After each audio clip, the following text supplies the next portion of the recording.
আমি আজকে একটা নতুন রেসিপি নিয়ে চলে এসেছি। এটা হচ্ছে সামার স্পেশাল রেসিপি। আমি এখানে হাফ লিটার দুধ নিয়েছি। আমি রেড কাউ দুধটা খুব পছন্দ করি, তাই রেড কাউরই একটা প্যাকেট নিয়েছি এবং একটা কড়াইতে দুধটা গরম করতে দিয়েছি। দুধটা গরম করতে দেওয়ার সঙ্গে সঙ্গে আর একটা জিনিস দেখিয়ে দিই। এটা হচ্ছে উইকফিল্ডের custard powder, mango custard powder.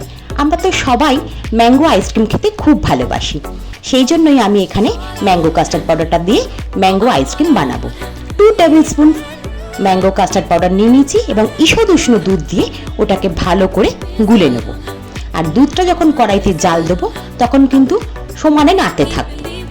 Custard পাউডারটা আগে গুলে সাইডে আমি রেখে দেবো এবং এই কাস্টার্ড পাউডারটা কিন্তু গুলতে হবে খুব সুন্দর করে, যেন গোলাটা স্মুথ হয়, কোনো জমাট যেন না থাকে, তাহলে কিন্তু আইসক্রিমটা ভালো হবে না। এটা গুলে আমি একটা সাইডে রেখে দিচ্ছি। এখানে আমি 1 কাপ চিনি থেকে 2 টেবিল স্পুন কম চিনি দিয়েছি। 2 টেবিল স্পুন কম নিয়ে যে চিনিটা হবে আর কি 1 কাপ মেজারমেন্ট কাপের, সেই চিনিটাই আমি এই দুধে মিশিয়ে। চিনিটা কিন্তু পুরোটাই আপনাদের খাওয়ার হিসাবে দেবেন। আপনারা কেউ কম খেতে পারেন, কেউ বেশি খেতে পারেন। আমরা একটু বেশি মিষ্টি পছন্দ করি, তাই জন্য আইসক্রিমে পরিমাণ মতোই মিষ্টি দিয়েছি, মানে বেশ মিষ্টি হবে সেরকম হিসেবেই দিয়েছি। দুধটা ভালো করে জাল দিতে হবে, কোনো সর পড়া যাবে না দুধে।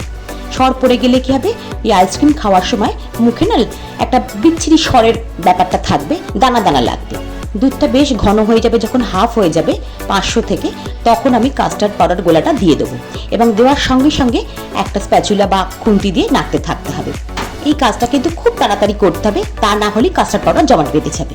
একবার ফুটলেই আমি এটা গ্যাসটা অফ করে দেবো। এই ম্যাঙ্গো কাস্টার্ড পাউডারটার 100 গ্রামের দাম 50 থেকে 55 টাকার মধ্যে হবে। এটাতে আর কিছু করতে হবে না, এবার পুরোপুরি ঠান্ডা করতে হবে এবং এটা সর পড়া যাবে না। গ্যাস অফ করার পরও কিন্তু খুন্তি দিয়ে অনবরত নাড়তে থাকতে হবে, যাতে ওপরে কোনো সর না পড়ে। এই আইসক্রিমটার কথা একটা বলে রাখি, এটাই কিন্তু কোনো বাটার নেই, কোনো ফ্রেশ ক্রিম নেই। যাদের বাটার খাওয়া বারণ বা আইসক্রিম খেতে যারা বাইরের পছন্দ করেন না, তারা কিন্তু অনায়াসেই এই আইসক্রিমটা খেতে পারেন। আমি একটা আইসক্রিম বা কুলফি পাতা মোল্ড কিনে নিয়েছি। আমি এই কুলফি মোল্ডেই আজকে আইসক্রিমটা জমাবো। আমার কাস্টার্ডটা একদম ঠান্ডা হয়ে গেছে। আম না কিনে বা আমের খোসা ছাড়িয়ে সেটাকে জুস করে আইসক্রিম করার থেকে এই ম্যাঙ্গো কাস্টার্ডটায় আইসক্রিম করে দেখবেন, অসাধারণ খেতে হয় এবং খুব তাড়াতাড়ি হয়ে যায়। এবার আমি এই মোল্ডটায় কাস্টার্ডটা দিয়ে দিচ্ছি জমানোর জন্য। আর বাচ্চারা যখন বায়না করে তখন তো সবসময় বাড়িতে আম থাকে না বা নিজেদের সময়ও থাকে না যে আমকে জুস করে করে দেবো, তখন এই ঝটপট জিনিসটা করে দেবেন, বাচ্চারাও খুশি, আপনিও খুশি। এটা সম্পূর্ণ দিয়ে ঢাকা দিয়ে অন্তত 7 থেকে 8 ঘন্টা ডিপ ফ্রিজে রাখতে হবে, তবেই কিন্তু আইসক্রিম খুব ভালোভাবে জমে যাবে। এই আইসক্রিমটা যেমন স্বাস্থ্যকর তেমন খরচা কম এবং আপনার সময়ও বেঁচে যাবে। সেই জন্য আমার কথা অনুযায়ী এই গরমে যখন সবাই আমরা আইসক্রিম মন করছে, তখন এই আইসক্রিমটা বানিয়ে একবার খেতে পারেন এবং বাড়ির সবাইকে খাওয়াতে পারেন। অবশ্যই আপনি মন জয় করে নেবেন সকলের। এই আইসক্রিমটায় আমি কোনো ড্রাই ফ্রুটস দিইনি। আপনি যদি চান কোন ড্রাই ফ্রুটস দিতে পারেন বা একদম রিয়েল ম্যাঙ্গো ছোট ছোট করে কুচি করে এর মধ্যে দিতে পারেন, তাতেও কিন্তু এর টেস্টটা অনেক বেশি বেড়ে যাবে। এটা হচ্ছে নির্ঝঞ্ঝাট একটা আইসক্রিম বলতে পারেন। এটা কুলফির আকারে পেতে রাখছি, কিন্তু এটা পুরোটাই নরম তুলতুলে আইসক্রিম হবে। দোকানে যেমন আমরা সফট আইসক্রিম খাই চামচে করে, ঠিক সেরকমই কিন্তু জিনিসটা হবে এবং খেতেও দুর্দান্ত হবে।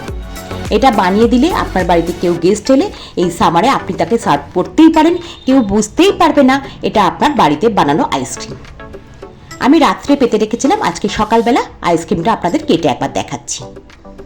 আমি যেহেতু কুলফির মতন করে সার্ভ করবো না, ওই জন্য উপরে ঢাকাটা খুলে নিয়েছি, নিয়ে একটা ছুরি দিয়ে এটাকে আস্তে করে বার করে নেব। দেখুন খুব সুন্দর কিন্তু বেরিয়ে আসবে, দেখুন দারুণ হয়েছে কিন্তু ব্যাপারটা। আমি আরও একটা আইসক্রিম আপনাদের সামনে বার করে দেখাচ্ছি। আমার কথা অনুযায়ী এই আইসক্রিমটা একবার বানিয়ে দেখবেন, আর যদি ভিডিওটা ভালো লেগে থাকে একটা লাইক করে দেবেন, আর আপনি যদি আমার চ্যানেলে নতুন হন একটা সাবস্ক্রাইব করে দেবেন। অতি অবশ্যই আমাকে জানাবেন আইসক্রিমটা কেমন হলো। আশা করি আপনাদের ভিডিওটা ভালো লাগলো। আমি চৈতালি আজকে তাহলে আসি, আবার আসবো নতুন কোনো ভিডিও নতুন কোনো রেসিপি নিয়ে। আপনারা ভালো থাকবেন, সুস্থ থাকবেন। আমার ভিডিও দেখার জন্য আপনাদের অনেক অনেক ধন্যবাদ।